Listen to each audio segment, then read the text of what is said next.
น้ำเก็บลงเก็บหาเบิ้งเย็นผู้ใดก็ได้อยู่ทั้งบ้านก็ใส่ได้ลูกน้ำบ้านเขาแล้วเดี๋ยวนี้น้ำท่วมเขาก็เกิดตายเบิ้งเน่าเบิ้งที่ได้บ้านไม่ละบ้านเนี่ยมาหาน้ำขอเขาด้วยบ้านนี้มาหาแพร่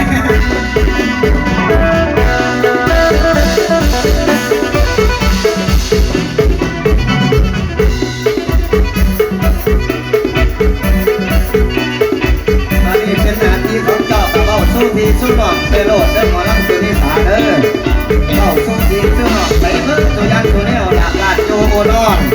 บ้านบังใส่เงียบ้านเบียใส่มืออายุอานังเดี๋ยวนี้ได้จักปีแล้วว่าตอนนี้ที่ลูกที่หัวเอาไปก็เอาสู้ทีสู้หนอกเข้าฟังไปโหลดก็เปลี่ยนมาน้ำโตเลี้ยงตัวนี่ตัวได้ยุ่งแล้วทั้งคนตัวพี่ตัวนอกต่อจะเรียกว่าว่าปีกันหมด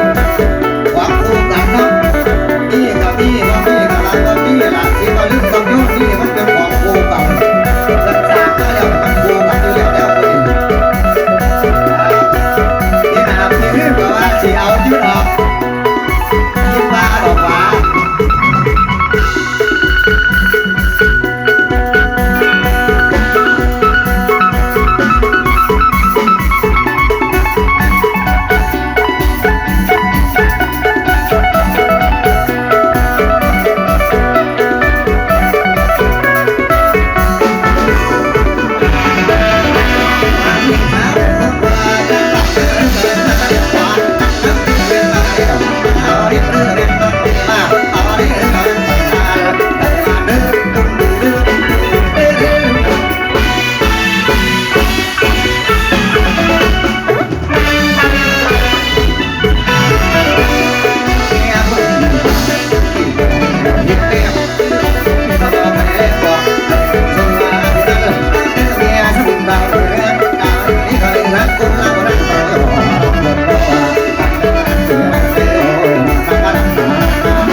ที่รถฟันน้ำนั่งเดินรถถึงไป